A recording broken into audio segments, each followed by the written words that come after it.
Well, hi everyone, and welcome to this week's edition of Feeling Smarter. As always, I'm joined by my co-host. G'day, Tim. How are you? Yes, going very well. Aaron, how are you doing? Very well, thank you. Well, today, Tim, we get to raise the bat.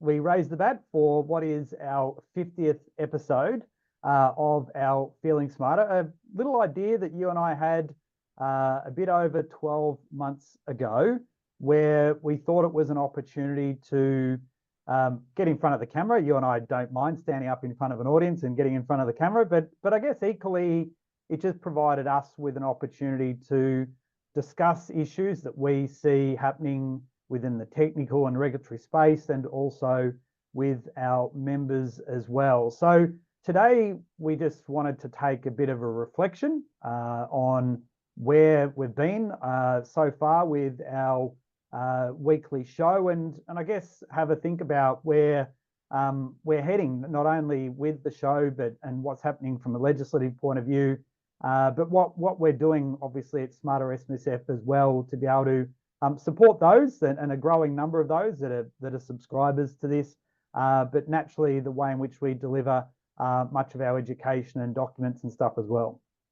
Yeah, look, and I guess one of the key things about these weekly videos is it gives us an opportunity just to muse on what's happening within the industry before we go full throttle on blogs and training sessions and 1 hour webinars. It's just what are your thoughts on this element here? Just to start the conversation, which I think is a big part of our role as educators, Aaron, is it's not always necessarily about ensuring that everybody understands absolutely everything there is to know in the superannuation industry. It's about having the ability to start conversations with people so they can find the right track with regards to where they're heading for themselves or for their clients or whatever it might be. And I think that's the beauty of these conversations, is it's the two of us kind of riffing about the subject of the day, and hopefully that helps people engage in the conversation either with us or just amongst their own colleagues and peers. Yeah, absolutely. I kind of, when you're saying that, I reflected on when I started my blog. I had a blog, The Done Thing, that I think I started in 2009, and really it was an opportunity for me to sit down and look at issues of the day and sort of put that down on paper as a way of me learning.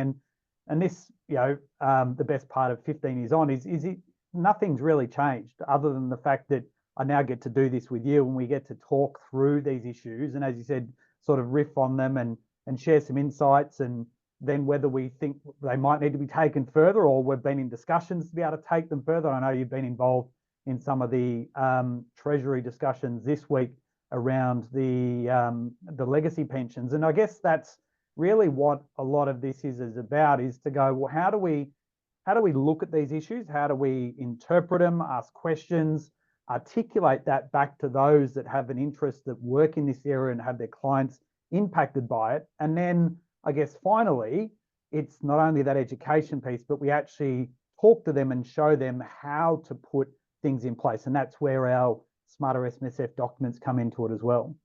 Yeah, and I think that's the thing. And I've always found this a bit of an anomaly when people talk about, our 50 years experience, because clearly between us, if we were doing this stuff for 50 years, then we started, in your instance, pre-birth, and in my instance, just slightly after birth. But our collective, 50 years experience in the SMSF and excluded fund industry, when it went from being a real cottage little industry to where it's evolved to now, we've been able to evolve with that. And and we can then joke around when we're doing presentations around, the inequities or the documentation that supported a pension commencement back pre-2007 comparative to what we do now. And that evolution and that education that we bring is taking people along that journey to say, okay, well, we can't do things how it used to be, done. We need to make sure that you are dotting your I's, crossing your T's and all those sorts of things. And the regulators going along with the journey as well. So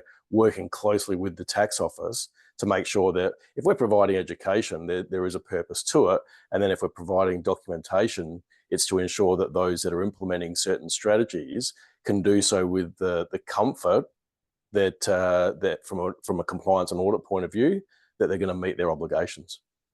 Yeah, and I guess the evolution of the industry that you've just spoken about there with practitioners is equally relevant in the evolution that we have within our own business as well, where that, I started this as the SMSF Academy, where we were just running some, webinar-based sessions, and it sort of moved every month. But this evolution of the way in which technology is enabling us to communicate with our broader audience and members more specifically means that we now have a fairly, what I would call, simple approach. So our starter, smarter, smartest model to delivering education, but we can do that in many ways. So yes, we can deliver our webinars, and we know topics like our SMSF tax planning are our most popular. And we know with these episodes, our three sort of key tax planning strategies session is one of our most popular, in addition to the introduction of the Div 296 measures, which is, again, goes back to one of our core values of being first to know and in the know. Then it's that building of trust. But it's enabled us, as we sort of see what's happening in the technology space, to go, well, how can we tap into this to make our product better, to be able to support people as well? And you've been heavily involved in the building of the course content, and then the revamping of our education approach to delivering, master classes, in addition to the sort of the suite of sessions that we ran historically as well. Yeah, that's right. And a big part of that too is listening to the feedback that we get from those that attend our sessions. And the way that our masterclasses, for example, have sort of gelled with attendees is because it is the two of us effectively sitting there talking through the concept with each other, but also with those online attendees, so they feel a part of it, and that it's not just sort of sitting there listening to two voices and you sort of drone out after a while. In this instance, we might just throw a question out there and we want answers from attendees. And so I think that is a big part of the new way of education is making it inclusive of all those involved in the process.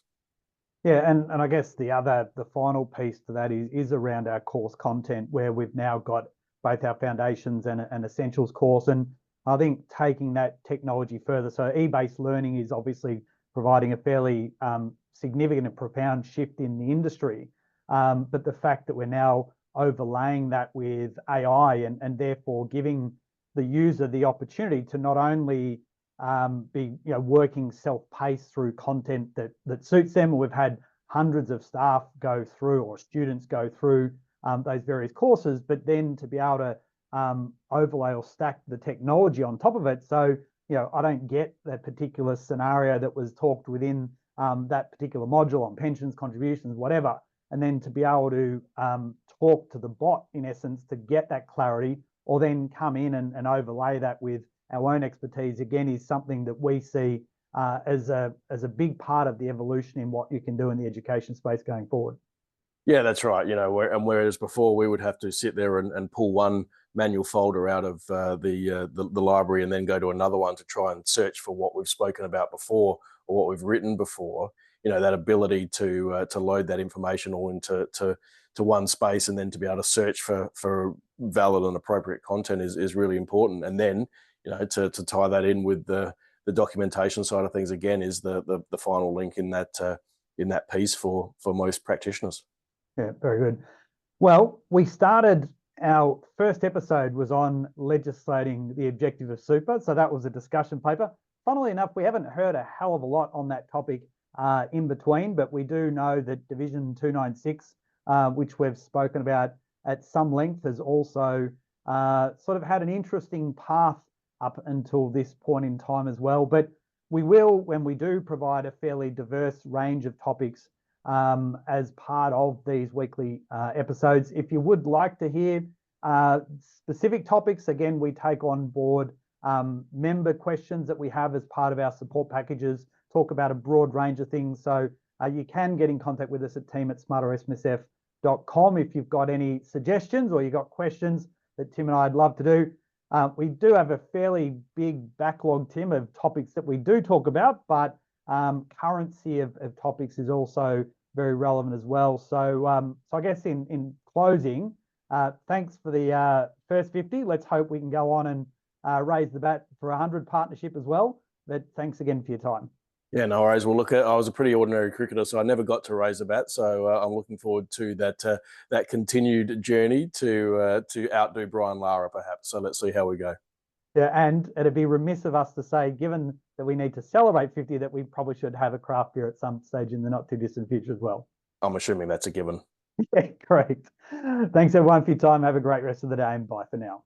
See you all.